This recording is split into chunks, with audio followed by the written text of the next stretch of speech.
So you have been enjoying your Eachine H8 quite a lot in line of sight mode. But believe me, you want to move to a FPV setup once you see this video. In this video I will show you how you can combine this Eachine TX01 FPV camera with your quad, and believe me, it's pretty easy. As usual, we start by taking off these 12 screws that hold the top and bottom halves of the hull together. In my case, the printed circuit board is green. You might have a blue one, but still there should be these two solder joints, one for negative and one for positive wire, and we'll use those for powering up the camera and the video transmitter.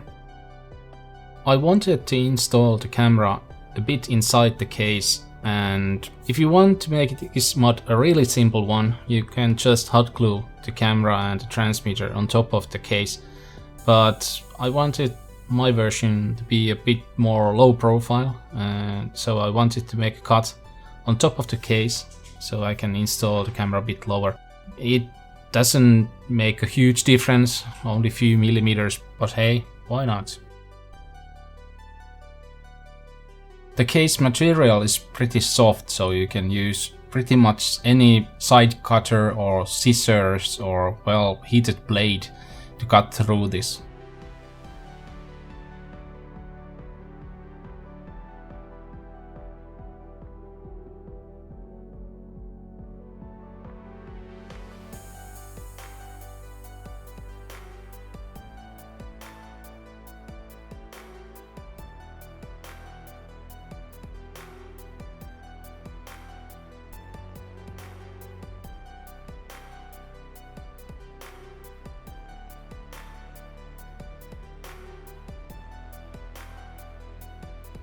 Now it's time to do some soldering, and it's pretty easy too, as the solder pads are pretty big and spaced far apart.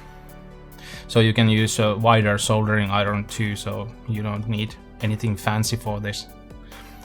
You might want to add some solder to the points, as the original Chinese unleaded crab is pretty hard to solder to, so add some regular tin to make your job easier. And after that, it's basically just solder negative wire from the camera to the negative wire or pad on the PCB, and do the same for the positive. And that's pretty much it. Once you have attached the hull halves together, you can start mounting up the camera. You might want to insulate the camera from the PCB board of the quad. I used a little bit of foam between those two. You might not need anything, but I wanted to do it to be on the safe side. And to attach the camera to the quad, I used some hot glue. You don't need to go crazy with it. Just small dabs on both sides should be enough. And I believe it's better that the camera flies away from the case in hard crash rather than bends the antenna or breaks it otherwise. So just keep it tidy and light.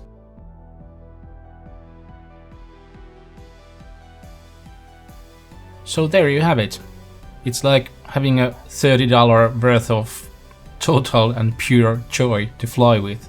The quad itself was, well, I paid $10 for it, and you can get the camera around $22 to $25, I believe, and you can get both of them from Banggood. I'll put the links to those both to the description below. Only thing now is to fly with this setup. I hope you enjoy these little clips that I have combined together, and if you like them, please subscribe, and I see you the next time.